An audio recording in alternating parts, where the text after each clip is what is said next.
ようこそ。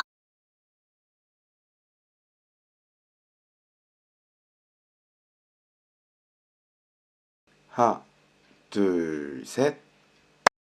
근데 이제 여기서 이제 제가 일본이랑 한국이랑 다 아르바이트의 차이점이라고 생각을 하는 게 첫 번째가 시프트 제도. 이거는 뭐 아시는 분들은 아시겠지만 한국 같은 경우는 아르바이트가 고정이잖아요. 평일이면 평일, 주말이면 주말, 시간대 오전, 오후 뭐 이렇게 딱 고정으로 잡혀 있는데 이 시프트 제도는 내가 원하는 시간에 원하는 날짜에 이제 일을 하러 가는 거거든요. 제출을 해서. 그래서 이게 굉장히 좋다고 생각을 한 게 한국 같은 경우에 일을 하게 되면은 제가 이제 일을 했을 때 좀 중요한 일이 있거나 하게 되면은 굉장히 쭈구리가 돼서 점장님한테 물어보죠. 저 죄송한데 이날 일이 있어서 쉬어도 되냐라고 이렇게 쭈구리가 되는데 이 시프트 제도 같은 경우는 그럴 필요는 없으니까 그런 부분에서 굉장히 마음이 편했고 또 내가 원하는 날짜에 쉴 수도 있으니까 그런 부담감은 좀 덜했던 것 같아요. 다만 이제 내가 쉬고 싶을 때 남들도 쉬고 싶고 혹은 남들이 다 쉴 때 내가 출근하면 그날은 완전 헬이 되는 거죠. 그리고 이제 두 번째가 식대인데 한국에서 외식업계 알바를 하게 되면 밥이 그냥 나오는 거라고 저는 생각을 하고 일을 항상 했었거든요. 근데 일본에서 좀 놀랐던 게 가게 메뉴에 금액이 있잖아요. 그럼 그거 일정 부분을 내고 이제 밥을 제공해 준다라고 얘기를 하더라고요. 그래서 그런 부분도 좀 놀랬고 물론 그냥 주는 데도 있어요. 그냥 주는 데도 있는데 그런 부분에 대해서 조금 놀랐죠. 신선했죠, 아무래도. 그리고 이제 교통비. 이 교통비에 대해서 좀 할 얘기가 있는 게 일본의 교통비가 비싸다는 거는 모두 아실 거예요.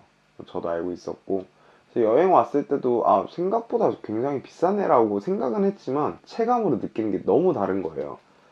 그래서 알바 구인할 때 봤던 거랑 제가 들었던 교통비 지급 방법이 전액 지원 그리고 그다음에 일정 부분 그러니까 제가 한 달에 뭐 얼마를 쓰면 그거에 대해서 일정 부분만 주겠다. 그리고 고정 한 달에 고정으로 얼마 나오는 거 그리고 하루 출근 일수당 얼마 이렇게 얘기를 들었거든요.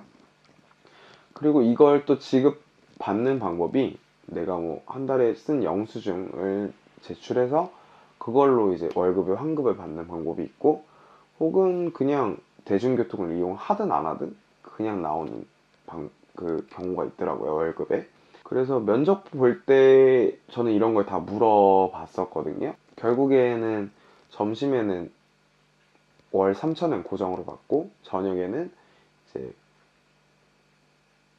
하루 출근 일수당 300엔을 받거든요. 평균 22일 정도로 출근하니까 한 6,000엔에서 6,000 얼마 이렇게 나오는 거죠. 그러면 한 달 평균 교통비가 9,000엔에서 이제 10,000엔 이 사이로 나오는 건데 그래서 이게 좀 저한테는 아르바이트 결정하는데 좀 중요한 요인이 됐었어요.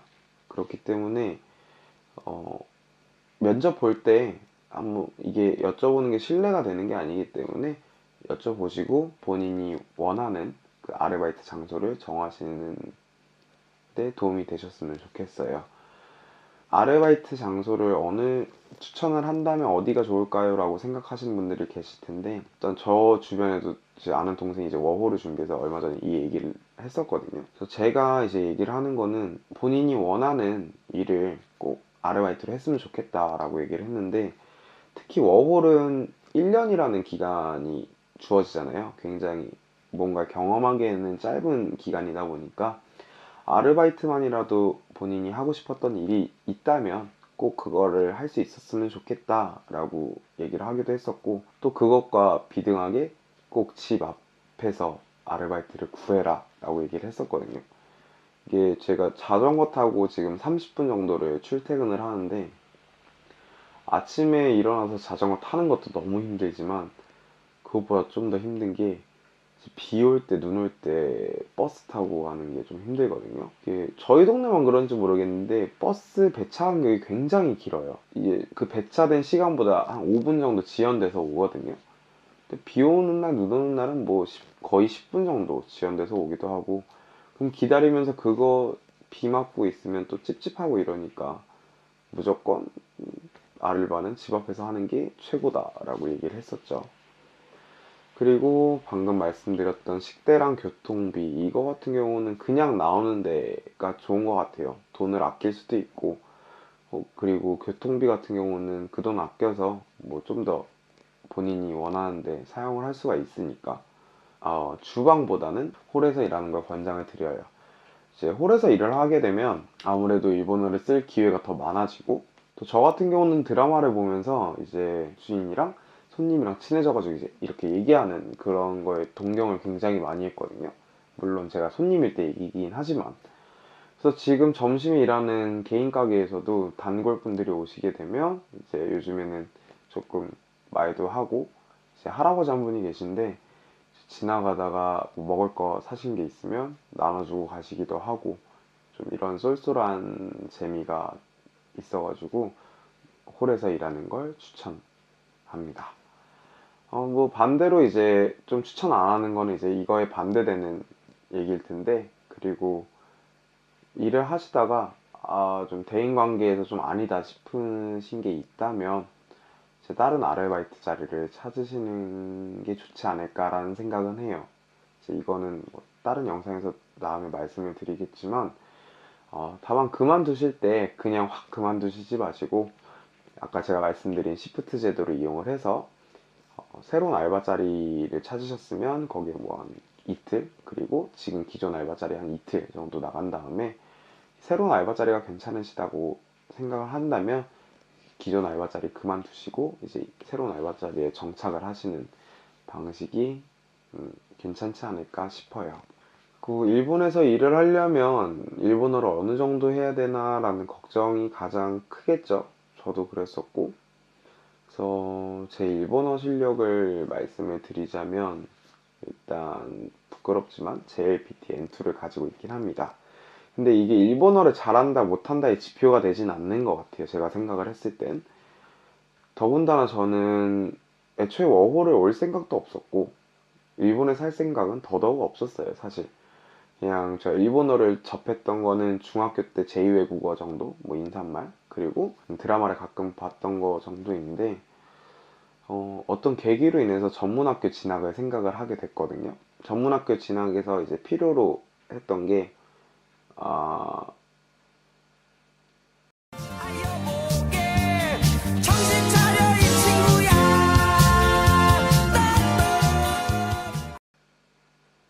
N2 이상을 요구를 하더라고요. 그래서 한 6개월? 7개월 좀 안 되는 사이에 N2를 공부해서 땄거든요. 커트라인 딱 맞게 따가지고 운이 좋았죠. 그렇게 땄는데 지금 사정이 있어서 전문학교 진학을 내년으로 미루고 일본어도 이제 하겠다. 일본도 가고 싶은 마음도 생기고 그래서 워홀을 알아보자 해서 원서를 넣어서 합격을 하고 그 다음에 이제 지금 9월에 오기 전까지 한 5개월 정도의 텀이 있었죠. 그때 일본어를 완전히 놓다시피 안 했어요. 그러다 보니까 없던 일본어 실력도 완전 바닥으로 이렇게 쭉 떨어진 거죠. 그 상태로 일본에 오니 뭐 쉬운 말은 뭐 버벅거리면서 얘기를 하고 또 일본인들이 쓰는 은어나 혹은 말을 굉장히 빨리 하더라고요. 그래서 그렇게 얘기하면은 뭐 아예 뭐 알아듣지도 못했고요. 그래서 면접 볼 때 항상 얘기를 했죠. 저는 제가 일본어를 못하고 더군다나 주방 용어나 뭐 이런 거 하나도 모른다. 그런데도 괜찮겠냐 라고 했을 때 그 부분에 대해서 다 감안을 해주시고 저를 뽑아주셨던 거에 대해서는 굉장히 감사한 일이죠. 그래서 이제 어느 정도로 심각했냐면 일을 하는데 마제르라는 단어가 전혀 기억이 안 나는 거예요, 제가. 그래서 이게 뭐지 하고 다시 물어봤더니 이제 이렇게 해주더라고요. 또 일본어를 제가 못하는 걸 알고 있다 보니까 그렇게 쉬운 단어 같은 경우는 행동으로 표현해 주기도 하고 어려운 말들은 또 쉬운 말로 풀어서 설명을 차근차근 해 주시기도 하고 어, 그래서 제가 이제 했던 방법이 수첩을 하나 들고 다녔어요. 그래서 그 수첩에 점심에 일하는 데 경우에는 그 메뉴가 이제 한자로 써져 있으니까 그거를 어떻게 읽는지 해가지고 히라가나로 다 적고 집에 와서 그거 외우고 저녁일 같은 경우에는 이제 주방 레시피가 있어도 이제 만드는 거 보여주시잖아요. 그러면은 그거를 다 한글로 써가지고 제 요리 만들 때마다 그걸 보면서 일을 하고, 그거를 굉장히 좋게 봐주셔서 지금까지 무사히 잘리지 않고 일을 하고 있는 것 같아요. 그렇기 때문에 저처럼 답이 없어도 일은 할 수 있다라고 저는 생각을 하고, 물론 일본어를 잘하고 못하고는 이제 개개인의 생각에 차겠죠. 다만 일본어를 잘하면 잘할수록 당연히 일할 수 있는 범위는 넓어지는 건 뭐 확실하고요. 근데 제가 조금 더 아쉬워하는 부분은 일본어를 좀 더 잘할 걸 이쪽보다, 내가 조금 더 일본어를 준비를 했다면 대인관계에 있어서도 그렇고 뭐 생활하는 데 있어서도 일본어를 조금 더 잘했다면 좀 더 재밌게 보내지 않았을까라는 아쉬움이 자리 잡고 있긴 해요. 그러니까 처음에 일본에 왔을 때 일본어를 못한다는 생각이 가장 컸기 때문에 행동 하나하나 할 때도 굉장히 조심스러워지고, 또 굉장히 기가 죽어 있는 듯한 느낌이 들더라고요.